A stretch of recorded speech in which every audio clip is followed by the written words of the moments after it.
Welcome to the Stat AI podcast. And welcome to the future of emergency medicine, a realm where artificial intelligence isn't just a buzzword, but a beacon of hope and a tool for transformation. I'm DJ Apokama. And I'm Ethan Abbott. And we are both emergency physicians, and we have witnessed firsthand the burgeoning role of AI in our field. Our everyday experience grappling with healthcare disparities and social challenges have led us to a pivotal question in the wave of AI applications. What changes are coming to emergency medicine, and will they be for the better? This podcast was born not just to ask these critical questions, but to seek out answers from the experts to understand and to demystify the potential of AI in emergency medicine. We believe in bringing this conversation to the wider community to embrace AI as a tool for positive change. So this podcast is our exploration of that future. It's a journey that we invite you to join. So let's embark on this path together to learn, to question, and to envision a new era of emergency medicine enhanced by the power of AI.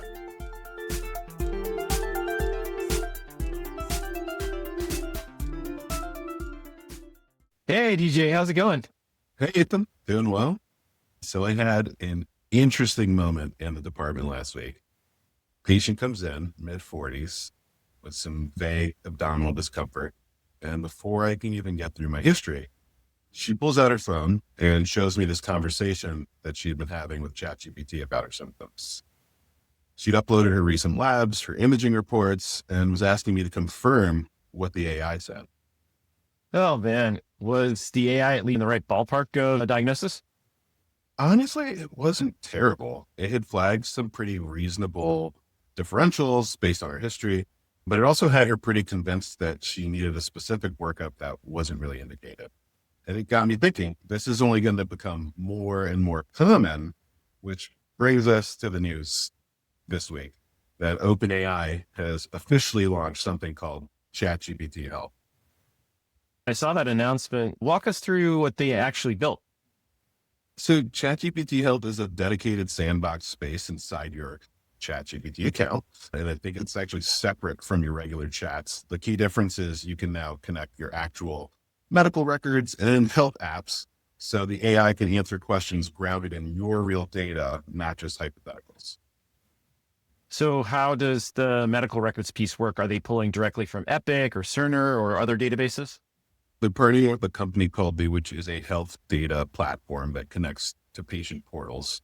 So OpenAI claims that BeWell works well with about 2.2 million US providers. So you sign into your various portals through their system, and then that data flows into ChatGPT Health. And they're also integrating Apple Health on iOS, plus wellness apps like Peloton, MyFitnessPal, Function Health, Instacart for meal planning, even AllTrails for hiking recommendations. So the vision is, you could say, summarize my recent blood work and suggest questions for my doctor. And it actually has the data to do that in a meaningful way. It sounds like from what you're saying. Yeah, exactly. And look, people are already doing this. Like Routers reported that health questions are one of the top most uses for ChatGPT. People paste in labs, describe symptoms, they ask for second opinions. So in some ways, OpenAI is just putting structure and guardrails around behavior that's already happening, which I think is reasonable. Okay, let's bring it back to our little world of emergency medicine. How does this really change things for us in the emergency department, do you think? In a few ways. First, like my patient last week, right? So we're going to see more patients arriving with AI-assisted interpretations of their own data. And sometimes that'll be helpful. They've done homework, they have specific questions, but sometimes it's going to create anchoring bias or unrealistic expectations about a workup. And if the AI told them, for example, they needed an MRI, and we're saying, actually, let's just start with an X-ray, and now we're arguing against a computer in that case, which certainly can be challenging. 100%. And second thing is that could maybe be positive, right? So you could have better prepared patients, but if someone uses this tool to understand their chronic conditions, summarize their med list, or translate a dense discharge summary from their last hospitalization, that could actually save us time, which that's the dream. I think it's like what we talked about in our episode with Dr. Ben Glixper many episodes back, actually, which was episode 2 and 3, the AI sort of as a reporter, gathering and organizing facts, not as an autonomous decision maker. That's the appropriate level of trust for this technology right now. I think you and I have thought about. Yeah, I agree. But can't belie that first point that you made, which is there will be some disagreements. But let's talk about the part that really makes me nervous, and it really makes me nervous. It's the privacy. So what are sort of these protections that OpenAI is offering for healthcare data?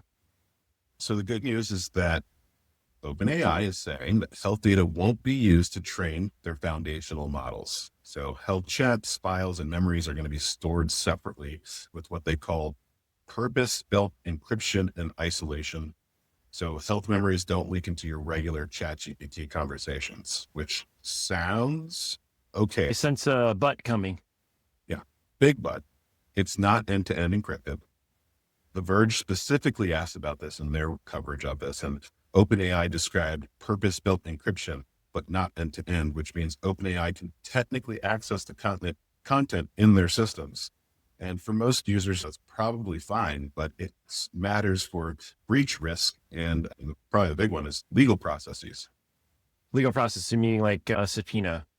So OpenAI told The Verge, again, in that same coverage, that they would provide access where required through valid legal processes or in an emergency. And here's the other critical piece. HIPAA doesn't apply anywhere here. So OpenAI's head of health was explicit about this. HIPAA covers healthcare providers, insurers, and their business associates. When you as a consumer voluntarily share your health data, tech company, those protections don't automatically follow.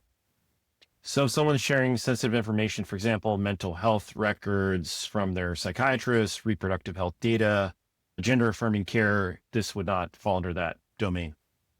And in certain states right now, that's not a hypothetical concern. The data you share with ChatGPT Health could theoretically be obtained via court order.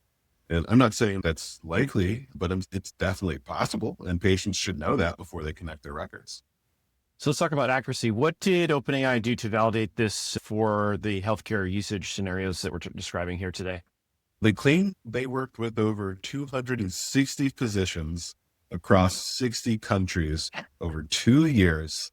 And Ethan's laughing here because, full disclosure, Dr. Abbott was one of those physicians. And those physicians reviewed model outputs for more than 600,000 times. And they also developed something called Health Bench, which was an evaluation benchmark with 5,000 realistic health conversations and physician written rubrics. So maybe you can tell us a little bit about that. Was it substantial?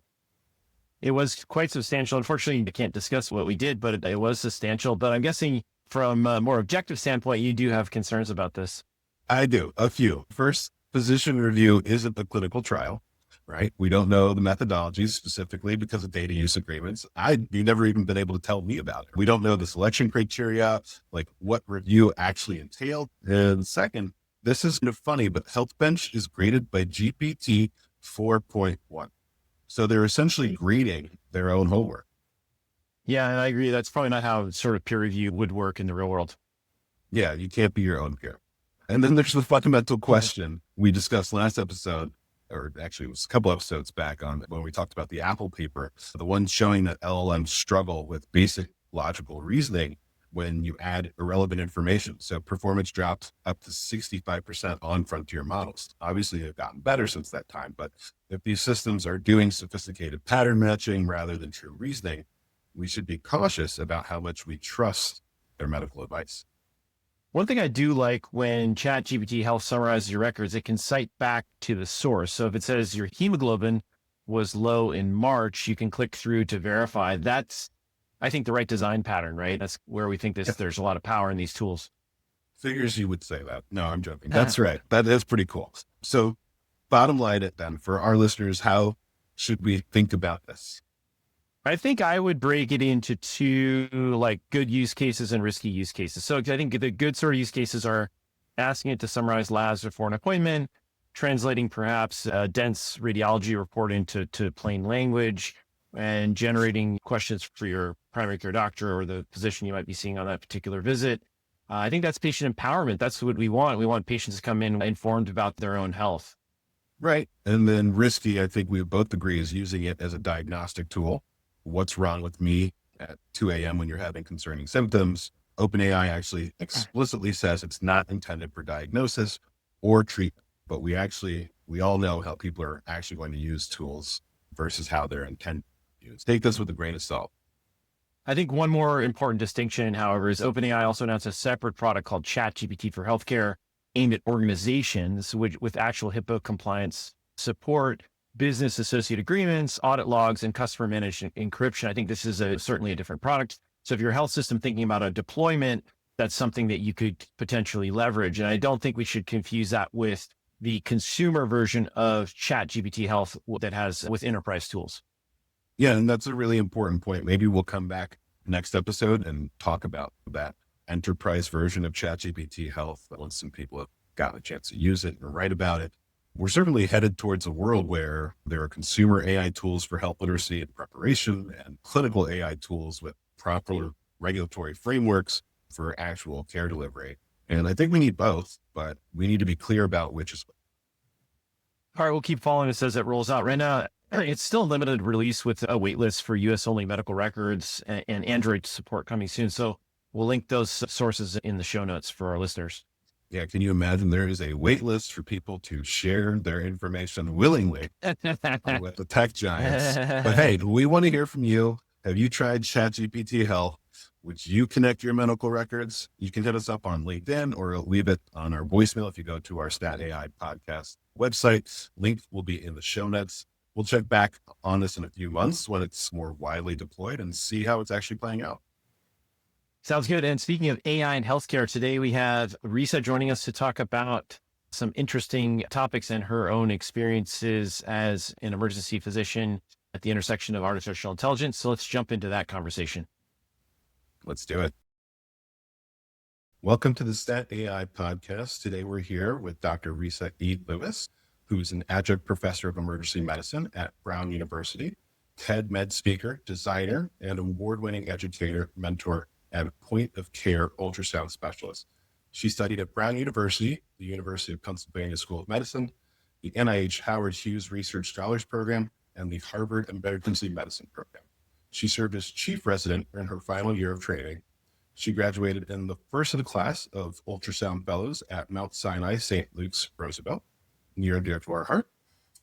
She hosts the Academic Emergency Medicine Education and Training podcast and her own The Visible Voices podcast, which is where we first caught on to her. She's been designing conversations in the healthcare, equity, and current trend spaces. Her podcast has been featured in The Guardian, the Philadelphia Inquirer, and the Brown Alumni Monthly. Her writings is widely published in medical and scientific journals, over 130 PubMed entries, and the popular press. She's written for CNBC, Fast Company, Harvard Business Review, Stat News, no relation, Nature, the Philadelphia Inquirer, MedPage Today, Doximity, and Slate. She has a lifestyle medicine column, Lewis on Lifestyle Medicine on Helio.com. And most importantly to today's conversation, she is the co-author of the book, MicroSkills, Small Actions, Big Impact. So without further ado, welcome to the show, Dr. Lewiss. It's wonderful to be with both of you, and thanks so much for the invitation. Yeah, thanks so much for being here. We wanted to start with something very specific, and then we'll see kind of where things go. In your work as an educator and mentor, you've seen physicians at all stages of their training navigate technology adoption, some successfully, some not. Can you paint a picture for us? Tell us about a physician you work with who was struggling with the pace of technological change in emergency medicine.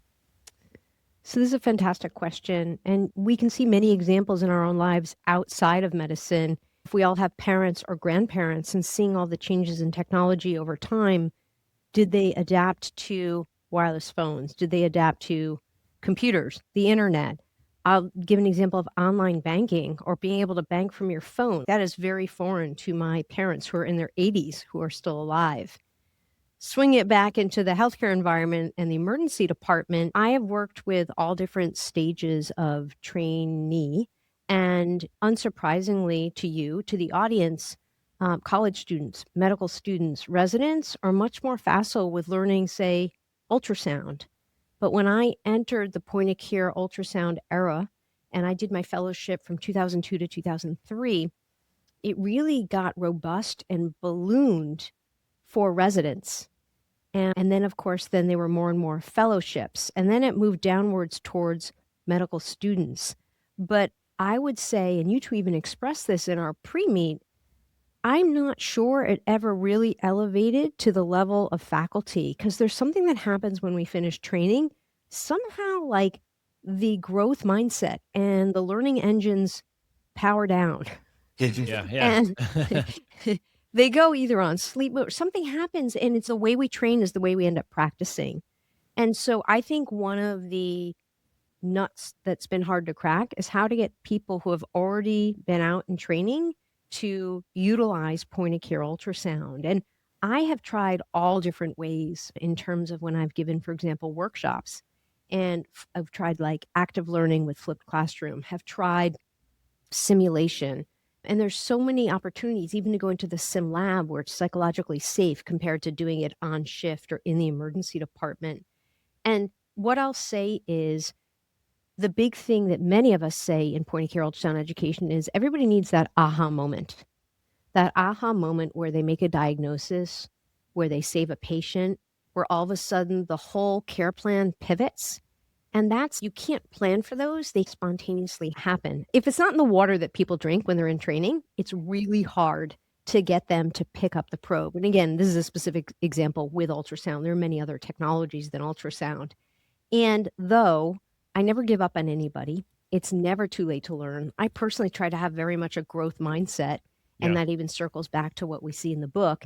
And I think at the end of the day, we'll talk about alcohol and other drug addiction. A person has to decide it's what they want for themselves in terms of stopping or working on the addiction and the use disorder. I think the same thing is with a technology. People have to decide they want it for themselves. You can't make someone want it. It's such a great point. I think, specifically with the growth mindset, I know I felt this myself. The moment I came out of residency, I happened to be conference chief. So it was my job to make sure that not only was I learning all the time, but that the entire residency was learning all the time. And the moment you get further away from that, I wasn't required to go to conference every week, and it was no longer my kind of primary focus. You really had to retool and say, okay, so what are my deficits and what do I want to do about them? So I think that really makes sense to me. For anyone out there who is dealing with this sense of falling behind, maybe just reemphasize what you said. What would you want them to know? Are we specifically speaking with ultrasound? Yeah, with ultrasound, or I guess with technology in general. Yeah. In the book, we talk about MicroSkills to gain subject matter expertise. And that advice is for any subject matter topic. And so let's take AI, which happens to be a focus of the podcast. Yeah. There are conversations, one-on-one conversations that you can have with someone at a coffee shop. There is joining a podcast or listening and being a devout listener of a podcast where they're talking about it every week or with a regular cadence. There are signing up for newsletters. There's following certain thought leaders on LinkedIn or on fill in your social media channel of choice. But I think those are mostly passive, but one active way would be to have conversations. And I think at the end of the day, you have to actually put yourself in situations where you're using the technology, using the ultrasound or using the AI. And I was thinking about this ahead of time because you were nice enough to share a little bit of talking points. In the 1990s, I was in residency. I was just about to finish residency and get my first job in the community. And we hadn't had flip phones like smartphones. And also, I was not facile with the internet. And I had a friend who is very much in the tech industry and a venture capitalist. And she was using this thing called the internet. And she said the World Wide Web was going to be huge. And I was like, I don't know how to use this thing. So I would make myself every day practice the World Wide Web and like how to use it, what it meant, like all these things. And I think similarly, I've actually adapted as a habit every day. I'm working on something with AI, getting better at my prompts, looking at the different options to create slides or create talks or generate content. And so I think it's like most things, slow and steady, break a big, large, overwhelming task into small, actionable behaviors and steps. Oh my gosh, I'm taking us back to MicroSkills, but like literally slow and steady wins the race. That's great. I think that actually is perfect setup for my sort of next question, which is for listeners who haven't read the book yet, again, MicroSkills, can you give us kind of like a 60-second version just so we can get everyone on board? And what exactly would you consider, what is a microskill and why does it work when sort of other approaches to professional development, those maybe traditional approaches, fail? Yeah. I want to thank again you, both of you, for being willing to highlight the book because I obviously very much believe in it. It is literally the book I wish I had been given when I was starting out. And it is a playbook, so we can make a sports reference. It's like getting a copy of the playbook. You're about to play football, and here are the plays. You need to know them. I didn't get a copy of that playbook. And there are many of us, for certain reasons, obvious, less obvious, we don't get a copy of the playbook. And so over time, like I've done great. I've done fine. I'm worked hard. I've figured out ways to learn how to get things done. But gosh, it could have been quicker and easier. So all of us, and I shared this example of the World Wide Web or even ultrasound, we are met with these overwhelming tasks or these goals or even these habits. And people have probably heard about habit stacking. In a way, this is analogous. So a microskill is a small, intentional action or behavior. And if you break one of those big, large, chunky things down into small steps, it's much more digestible. It's much more doable. And I think one of the first times in my professional journey that I attacked something this way was when it came to academic writing. I didn't consider myself a writer, and I broke it down into 3 steps. Reading about writing, actually practicing writing with people that were much more experienced than I was, and then editing, like becoming a peer reviewer for our academic journals. Those 3 things helped me learn how to more comfortably, confidently become a writer. And so I think if we think in that way that almost anything is achievable, if you just break it down into small steps, you feel like you can actually attack it and slowly go at it in small pieces, that then those pieces work with each other over time to achieve the big thing. I think that makes so much sense. So to bring it back to this podcast specifically, instead of learn AI, which is overwhelming and very vague, you would be saying, do one specific thing for 10 minutes. So, let's learn about large language models and use a large language model and see what applications there are.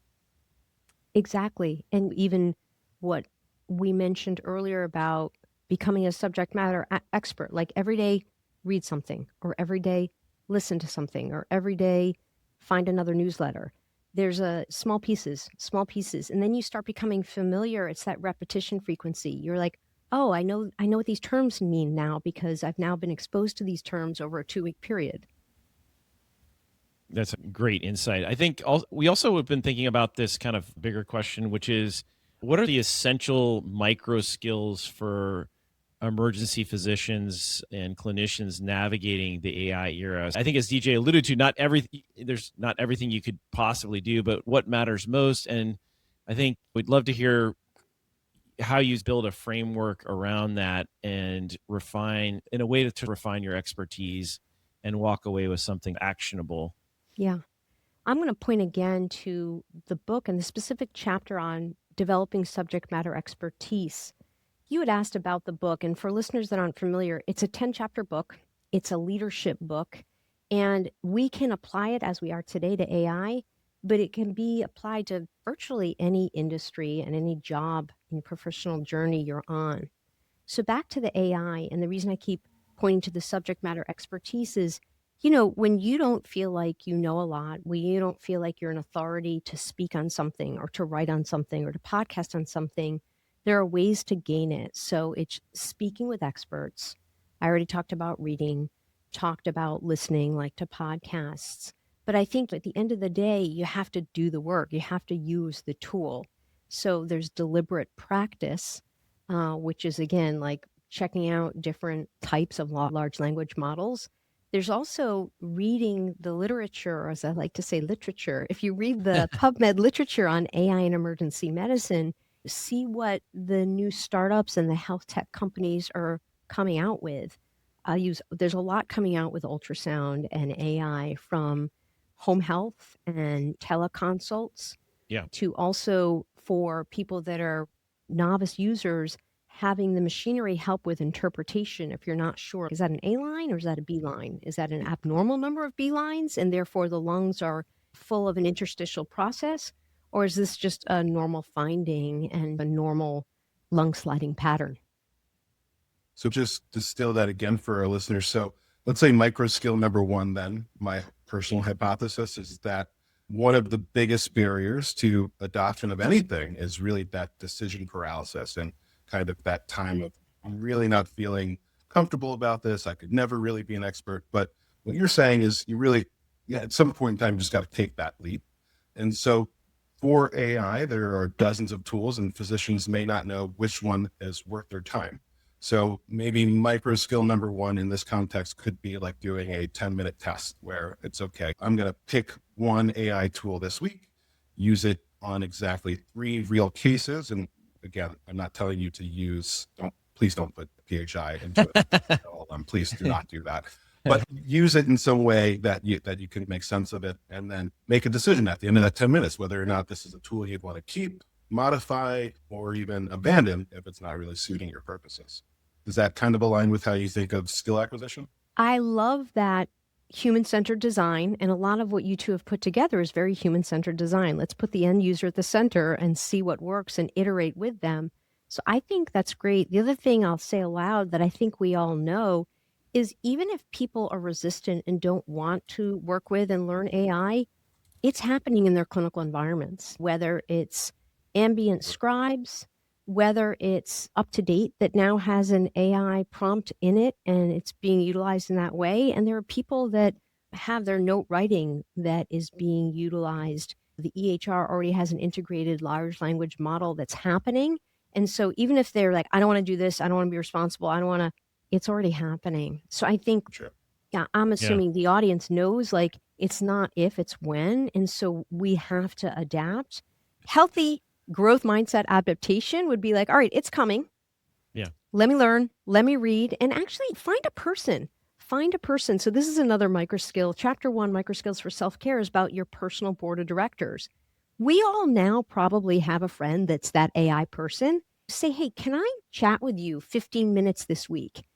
Yeah. If the talk goes, hey, can we talk 15 minutes now? Like pick their brain, say, what are you looking at? What do you read? What are you listening to? So then you're not overwhelmed with all the options, and someone you trust is telling you, here are my go-to resources. It's like asking people like, what do you read? And people are like, I read the Wall Street Journal, I read Harvard Business Review. And then you're like, okay, I'm going to read those things. Go to people you trust to then go to the sources you trust.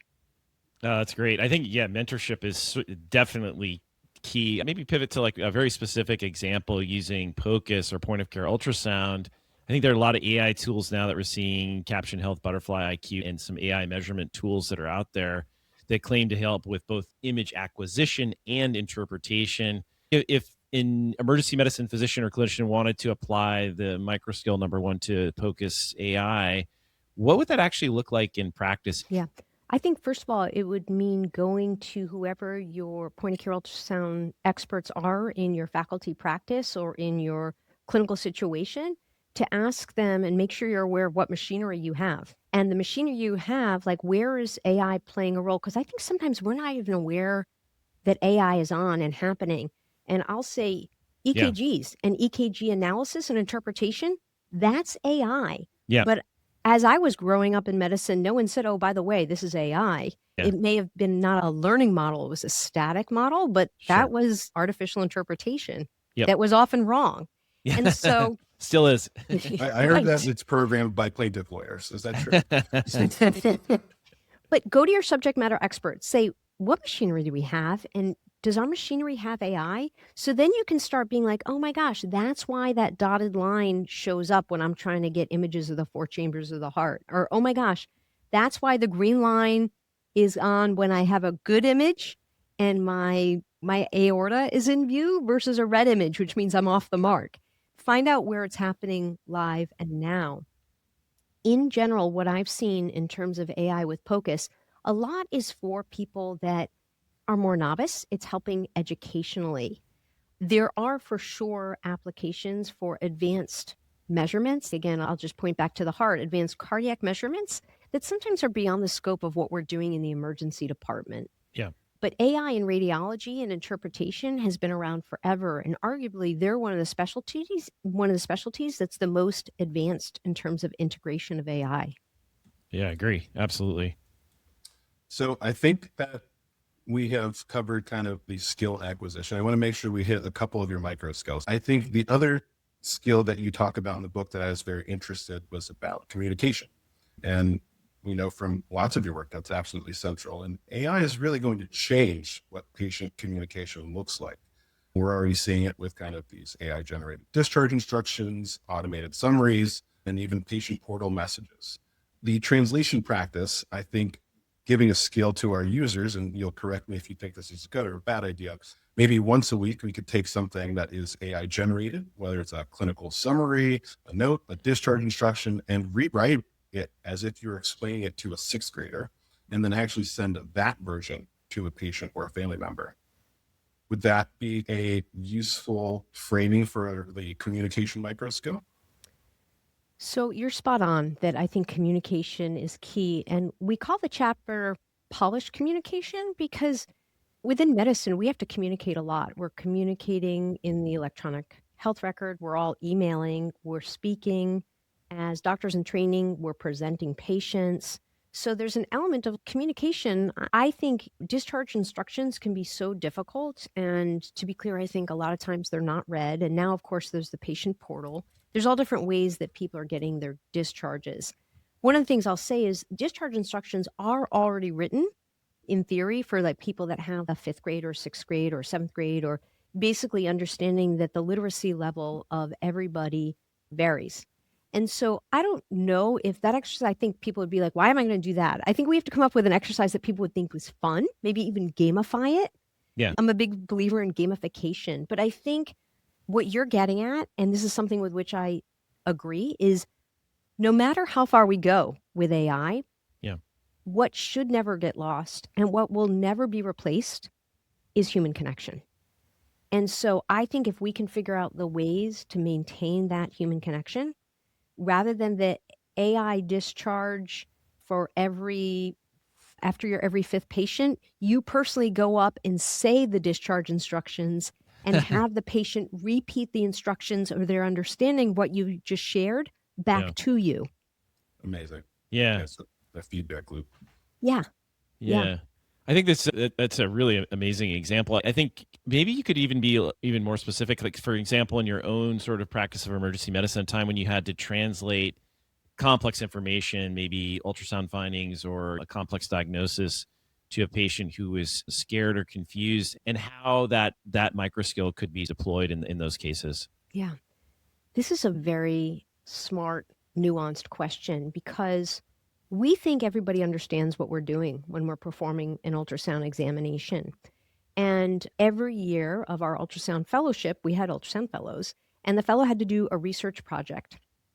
And I will specifically mention the project of a fellow where we were talking about educational scans. So for listeners that aren't aware, in the emergency department, we do ultrasound examinations at the bedside that are part of patient care. Maybe they're to help make a diagnosis. Maybe they're to help perform a procedure like place an IV.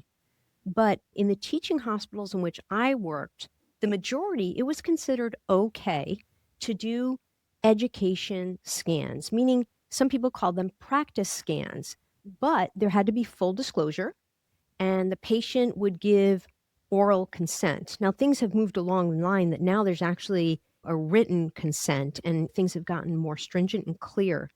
But this project was so interesting. We thought that patients understood when we said, this is an education scan, you won't get charged for it. It's actually not going to be interpreted or be a part of your visit today. And it may have nothing to do with why you're here. And people are like, okay, yes. And we did that the way Resa would talk. And then we actually used a script. And what we found that in general, that patients did not understand that this was a education scan. They thought it was a part of their care. They thought they were going to get charged for it. And also, when we adhered to a script, there was more clear understanding than it was just Resa explaining or Ethan explaining or DJ explaining. Yep. And so that was wow. Like, we think we're so clear. We think we're so communicative. And patients, they are scared. They Yeah. are people pleasing because we're the doctor and there's a power differential. Who knows what? Who knows? There's all the reasons that we could come up with why. But I think it's exquisitely important to always keep that dynamic in mind and also realize that a lot of times people don't understand. And so, back to your question, I think there are many times that we think people understand what's happening and they don't, because this is so what we're used to seeing and doing. And the energy of the place doesn't agitate us, but I think the emergency department agitates and makes most people not feel at ease, not feel calm, which obviously we understand why. Yeah.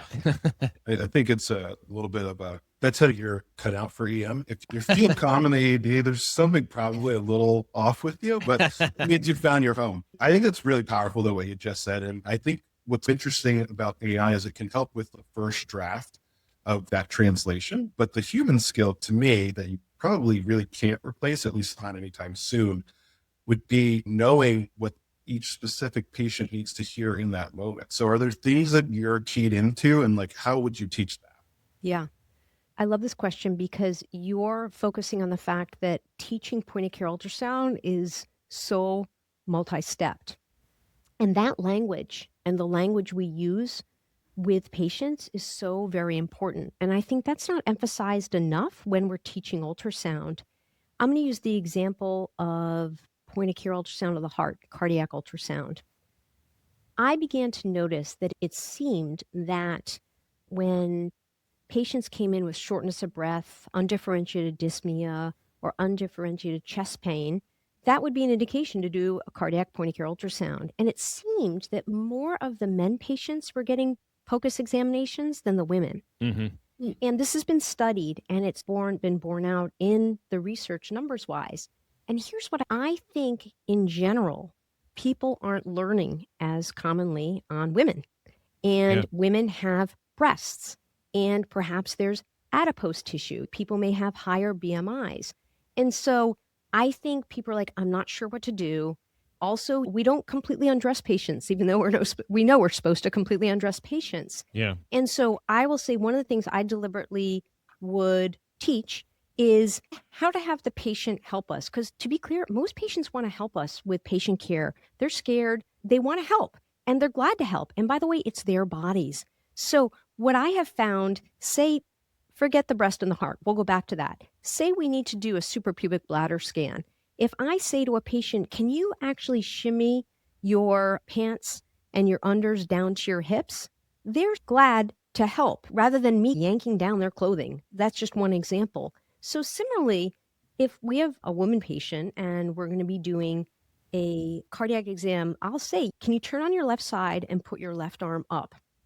With your right hand, can you take your left breast and elevate it a bit so that I can put the probe right underneath where your ribs are? And basically, then the patient sort of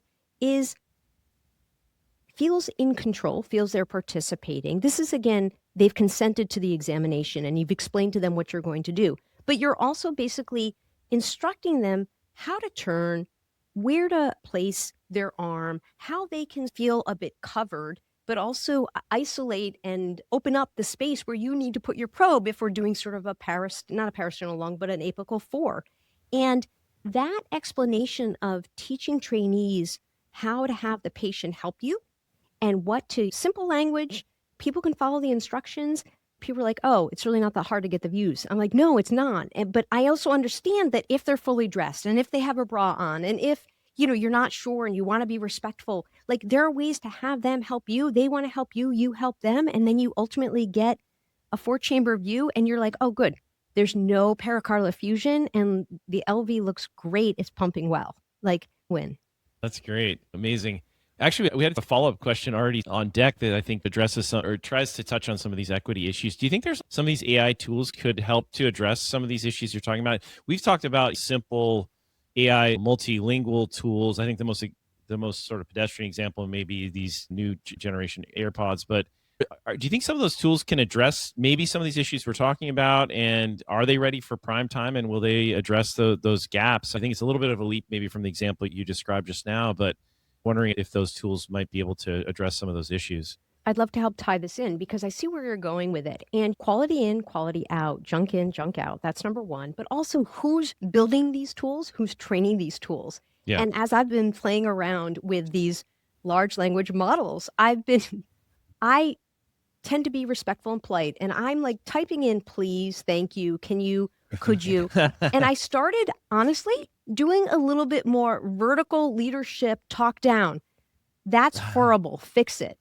And basically, I have noticed that the more, again, vertical leadership talking down to the LLM I am, the better my results have been. I don't think that's a good thing, but that perhaps gives a clue into who's training and developing these models. Yeah. So that's one thing I'll say. I do think this is going back to human-centered design, and what I love about what you're doing, and even in sort of the prep discussion we have and you shared with me, is this is human-centered design. So we truly need everybody at the table when we're designing, whether it's a device, whether it's a software. And that means the three of us, as well as patients, as well as patients' caretakers, like anybody that might be the end user. And I think it doesn't always strike people. Recently on LinkedIn, someone was saying, oh, if you want to read about AI, here are all these newsletters. And the newsletters were all authored by the same demographic of person. Yeah. And so I said, I think there's other demographics of people writing newsletters. So I think it's got to be on our radar for mattering. Yeah. And I think going back to MicroSkills, if you've ever been marginalized in the workplace, if you ever didn't get a copy of the workplace playbook for whatever reason, then you know what it's like. And so it's on your radar. But I think if maybe you haven't had that experience, it's not as quickly your default or on your radar. So I think like we can help bring that on other people's radars by pointing it out. Yeah. Ethan and I, not to toot our own horns, but we did just release a paper with JSIP Open, which is meant to be a primer on AI bias, which you hit a lot of the points we discussed, which is make sure that you have all of the demographics that are going to be using it, all the key stakeholders at the table before you start this design process. And when you're using a model, think about who it was designed for, whether or not that process was adhered to. Think about the data, where it came from. We know that EHRs are famously porous for the type of information that they carry. They have very good at tracking vitals, but maybe not so great at tracking social determinants of health. Yeah. That kind of mindset, I think, is exactly what you're talking about. I love that word, porous. Just thought about it in real time. So I think another thing that is really helpful in the book that you talk about is energy aware scheduling. The idea that not all hours are created equal and that we should protect our high energy time for important work. And I wonder if you could take us through that, where every AI tool is promising to save us time and energy, whether or not it's ambient documentation, which I disagree with that, but automated triage, some smart summarization tools. And yet it doesn't seem to me, when I talk to your average emergency physician, that they feel less burned out. So something must be off. Yeah. So is there a way to do an energy audit for AI tools and think about it? I love the question. I love the word audit. I think it's important for us to take personal board of directors audits, as well as life audits, as well as everything audits. So yes, the answer is yes, we need to audit. So I'll first say, in terms of energy and time of day, the literature shows that if we've had 7 to 9 hours of good sleep, we wake up and we have a lot of energy. We're very focused. So the morning is when we should be doing our focused mind time, be it writing, maybe it's clinical practice, and maybe in the afternoon might be when we do meetings or things that don't require as much focus or brain waves. And in fact, as a prelude to the book, I want to use the word prelude there, we wrote a piece called 4 Reasons to Say No to Early Morning Meetings, because we know in medicine, specifically in academic medicine, 6 a.m., 7 a.m., 8 a.m. meetings are pretty common. But we talked about health-wise, it's not good for us, like physically if we have to wake up earlier. At home, if it messes up our home routines, be it getting kids ready for school, we take our morning run, We take the dogs out. We help with elder parents. Fill in the reason. Our mental, like maybe that's when we write and now we can't write. And then finally, this circles back to what you just asked about burnout. And the question is, what can we do? Because it is epidemic. And you're right. I think AI makes this promise of helping with this epidemic of burnout, and no one has seen that happen yet. Now, number one, I think we're early on. And so I think there's a lot of spaghetti being thrown at the wall, and we're seeing what sticks. And so the clinical environment is just chock full of all these new tools and these new rollouts, and who knows what will stick and what will ultimately prove to save time and save energy. And one of the reasons why it may not result in that much energy and burnout savings is because at the end of the day, we're responsible. We are responsible. And I spoke with Dr. Sarah Jabauer about this. She writes this amazing newsletter called LLM for MDs. And at the end of the day, medical legally, we're still liable. Yep. And I don't know if ever the AI tools are going to take off that responsibility, and that's okay. But if it can get really good, then we can at least let down our guard a little bit to be like, all right, generally this is getting it right, but let me check the places that I know it may not get it right. I think that there's never one like perfect solution, but I do think there's enough coming out that we're seeing from the hardware, the devices, to the software, that things are becoming easier, just even by the fact of the way we generate our show notes for our podcasts, or the way we're able to edit our podcast episodes. There's no question we're further along, but we're just not there yet. And ultimately, at the end of the day, I think we're always going to have the human responsibility. Yeah, I totally agree. Is there a way you think in sort of maybe a more almost in a methodical way? DJ and I have been using kind of research tools to determine whether some of these technologies are improving the care of patients. But I wonder, when you evaluate a tool for time and energy management, is there a way to evaluate that in a methodical way? Are there ways to compare whether or not this new AI tool is actually working for me and improving my time and energy management? We can start with basics like on a 0 to 10 Likert scale, like how likely are you to recommend, or how much energy, how energized do you feel? Like, I think it would have to start with probably basics. Yeah. Basic human responses to the technology, and then over time figure out the measurable aspects in terms of actual time, quality. But I think even getting that initial human reaction to something, because this goes back to even the emergency department of agitating your nervous system versus quieting your nervous system. I think the same reaction people have to technology and to certain tools. Yeah, I think that's a great example. Can you think of a tool where you tried and thought it was help and then realized actually it was creating more work? I think a lot of us use these tools to edit things that have AI capabilities and can generate almost generate content on their own in some ways. Can you think of an example maybe where you tried it and realized actually ended up with something that was actually more work to edit or to deal with? I love this question because I think I've been having it almost every day that I keep trying a different AI tool. And I tried it recently. I was trying to create art, and I think it was Canva. And Canva has AI now, and it wasn't generating anything like what I wanted. Yeah. My differential, because we're in the business of creating differential diagnoses, is number one, Resa, it's you. You're not really good at creating the prompts that are going to work. You're not speaking its language, and it's not understanding your language. Number two, it's really early on in the process, and it just isn't a mature tool yet, because I've seen tools improve. But then is the question that I've improved or the tools improved, or both? So I think there's a learning curve, but I think we all have our like walk away moment when you're like, this is too much work.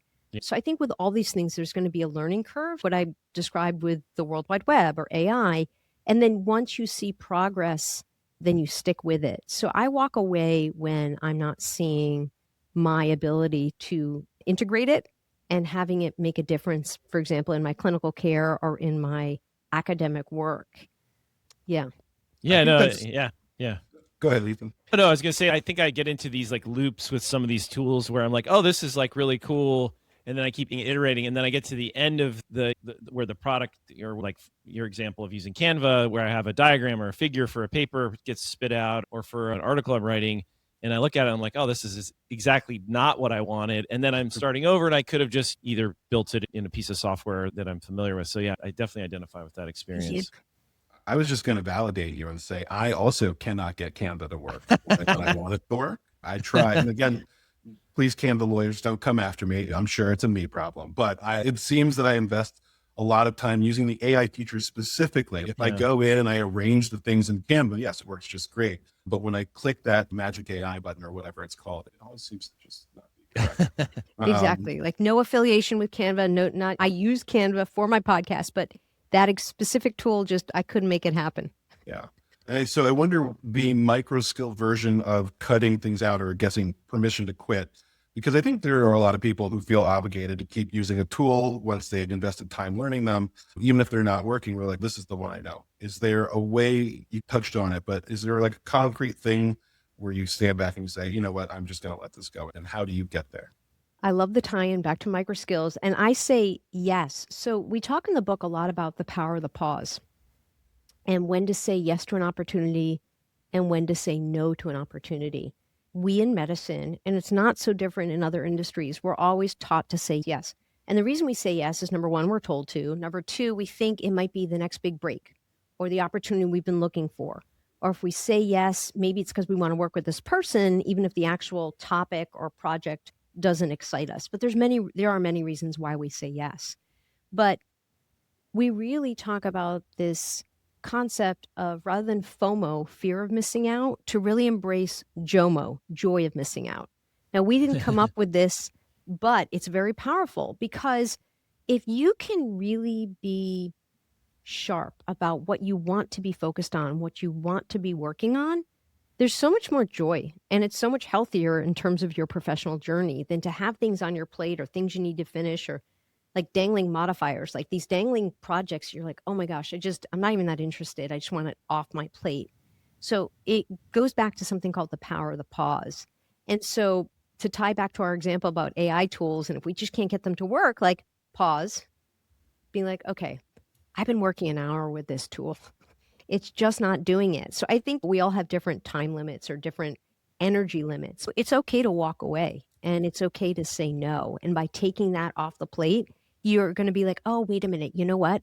I was able to create this really quickly in Keynote or in Google. And sometimes AI is not going to be the solution. What has gotten us to where we are now?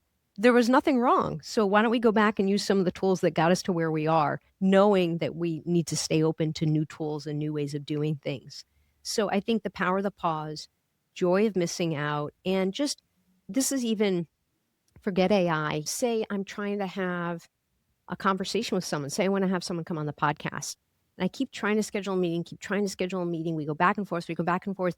When something is really that difficult and it just isn't organically happening, and I've been working for 3 months to try to set up a meeting with someone, that says something. And I've had those things where I just keep working on it. I was like, pause, Resa, it's been 3 months and there's no meeting scheduled. That's a clue. Take a pause, maybe circle back in 6 months, or maybe this is the message. But I think, so almost all these things we've been talking about today, it's not just limited to AI, but AI is certainly a perfect example for all these microskills. I wanted also, just in terms of we're getting towards the end of the conversation here, which has just been absolutely superb, and we so much appreciate your time on the podcast today. Going back to a little bit more sort of technical stuff with point of care ultrasound, since this is really your expertise and domain, what has transformed the field in terms of AI enhanced ultrasound interpretation, and who is benefiting most from this technology? I think the way DJ and I were thinking about this question before coming on was maybe a little bit more from the equity lens. So in terms of hospitals and health systems that have machines that can run this, who's benefiting from this and who's getting left behind? And this applies, I think, to a lot of conversations we've had with experts in the AI field across software and hardware as well, where some health systems are just going to be left in the dust. Yeah, I love this question. And I too think a lot about who's moving ahead, who's being left behind. And in the tertiary and quaternary centers, that's not what's happening in most of medicine, community medicine, rural areas, and what I'll say is even global health areas. So There are a lot of people that go into ultrasound that are interested in global health. In fact, they'll often do an ultrasound fellowship because they want to do work outside the US in resource limited environments. And you actually don't need to leave the US to find resource limited environments. You can find it in some inner cities, you can find it certainly in rural America, and especially with changes that are happening in terms of healthcare and reimbursement, I think these things will only worsen. So arguably, ideally, these AI tools, specifically with ultrasound, will help in places where there's not a POCUS expert, but there are people in federally qualified health centers or Yeah. in rural medicine primary care clinics or in people's homes if we move to more the hospital at home model where a primary care office can send an ultrasound unit and the technology is such that people just need to know where to put the probe on themselves. And the clinician through telehealth can read the image and make an interpretation. In fact, we did a proof of concept of this that was just beautiful at my last institution where patients in primary care clinics, we had them see if they were able to just get images of their antecubital fossa, kind of thinking like IV use Yeah. / patients with opioid use disorder and injection drugs were often looking potentially in that area for cellulitis versus abscess.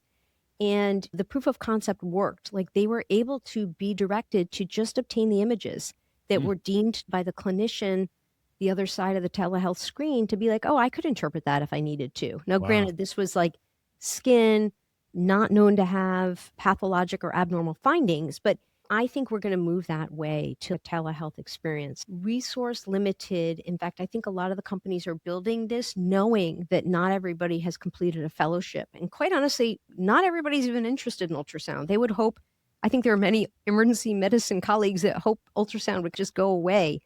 But I don't think it's going away, nor do I think it should go away. I think it's actually safe patient-centered care. And I really do think that there is a focus on places where there might be more limited resources, that AI can enhance the hardware and the diagnostics so that the clinicians can feel more comfortable with the interpretations. Oh, that's great. Yeah, I was expecting a slightly different answer, but that's actually amazing to think about it from opening up opportunities and equity for these types of health systems. That's amazing. Yeah. What did you think I was going to? I wasn't sure when we talk about AI deployments, some of these tools are potentially unavailable just because of cost and computer infrastructure. But I think with what you're saying, which is interesting, I think with at least with point of care ultrasound, that embedding these tools within the machines is not really the rate limiting step necessarily. So yeah, so it's a kind of it's a totally different perspective, which I think is great. It's kind of making me think a little bit differently about this question that we've asked many times before. So it's great. Cool. All right. If we can do, I think, one final equity question, because Ethan and I love our equity, to close this out maybe. As we train the next generation of emergency physicians, how do we make sure that they're learning to use AI as a tool for equity, not as a crutch that's going to let them avoid the hard work or turn in their homework, so to speak, but really understand the patient and, again, maybe also go back vertically so that we're not leaving our older or more seasoned faculty behind? How do we make sure everyone comes along on this one? Yeah. I think there are many answers to this question. So I'll say a few things that I think we have to think about and about which we should be intentional. Number one is deployment. And, the place at which you insert the technology. Is it when people are already fully formed, meaning finished with training? Or is it being implemented and integrated amidst training? I do think AI is going to be added to, for example, medical school curricula.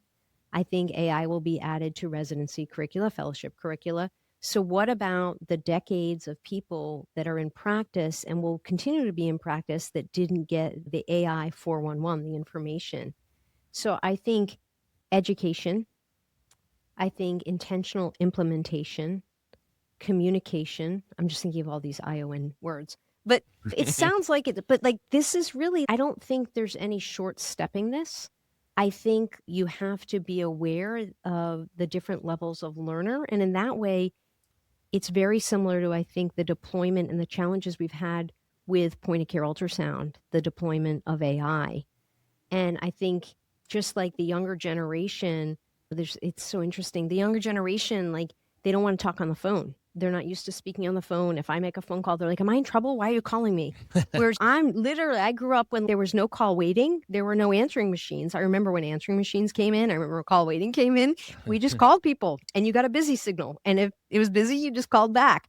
But this evolution of technology and of communication, younger generations are very facile with. It is going to be more difficult for people that are out in practice, people that are even towards the end of their practice, they still want to be in the clinical environment for another 10, 20 years. There's going to be adaptation. And this is what we see with hospital systems. It's forced adaptation. And for the people that don't want to play the game, they opt out. They sit out the inning. I'm just using a lot of sports references here. They sit out the inning or they retire. And there's plenty of things to do. But I think those people, speaking of design, people in later eras of their career are just as important to have at the table to make sure that things are being designed in a way that will serve them as well. Oh, amazing. Oh, that's so good. What a great way to close it out. For our listeners who want to go deeper, and where should they start? And obviously your book, MicroSkills, is a foundation. What other sort of resources might you recommend just for listeners to take a look at? Yeah. And please make sure that they have some different demographics of voices so that we keep a rich tapestry of people we could be listening to. Absolutely.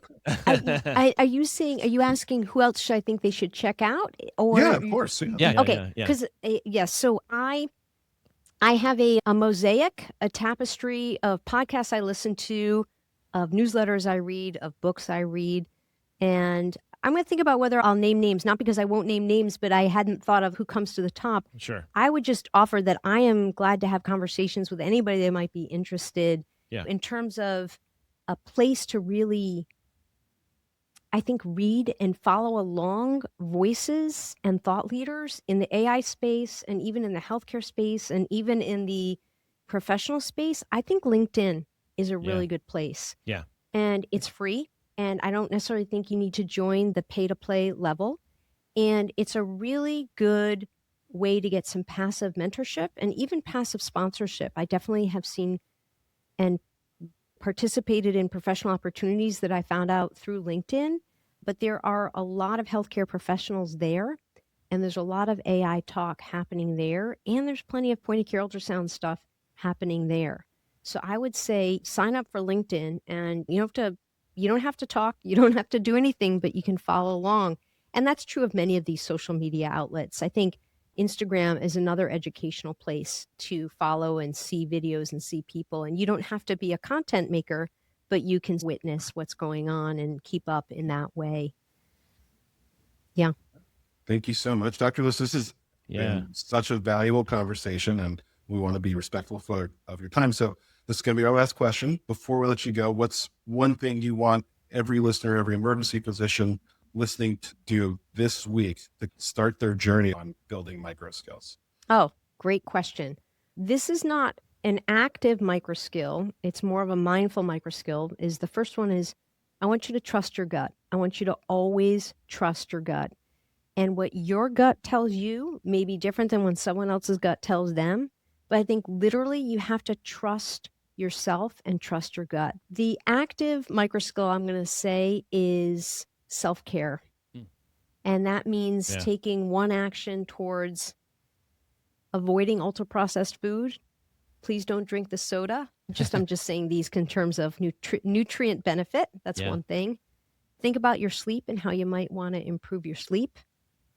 Think about how you want to improve your people relationships, not your relationship with your phone. Yeah. And finally, and this is for the medical audience, I, on my own podcast, have a lot of personal finance people, and audience members have expressed head scratch surprise. But I think part of taking care of yourself is taking care of your financial health. And they don't tell us enough about it. They don't talk to us about it. Yeah. And it's a predatory world, and doctors can be the object of a lot of that preying in terms of financial services. So educate yourself, read newsletters, podcasts, but take care of yourself physically, mentally, emotionally, community-wise, and financially. Amazing. It's such a true point. I think I got 0 hours of instruction on financial training in medical school and come out with this ability to earn, but not really all the skill sets to protect your earnings. So that's a great point to end on. Yeah. Thanks so much. Really appreciate your time, Dr. Lewiss. I loved our conversation. So much time, so much of your wisdom came out through here. And I think for any of our listeners who want to follow up more, you can go to www.resalewis.com/microskills-the-book. And you can check it out there. Anything else that you would want us to direct them to? No, reach out and connect on LinkedIn. Yeah, check me out on my website. It's where I put everything I write, everything I speak on. And I'd love to be in touch with anybody that wants to talk about any of the topics we've touched on today. And we can attest she is extremely responsive. I honestly didn't know that or think you would really respond so quickly to us, and you did, and which just kind of speaks to your character as a mentor. And so thank you so much for coming on today. Yeah, appreciate it a lot. Thanks again. All right. Thanks so much for listening to episode 19 of the Stat AI podcast. If you get a chance, check us out on X and Instagram and our newly updated website, stataipodcast.com. And make sure to tune in next month for some more amazing content. Thanks so much and take care.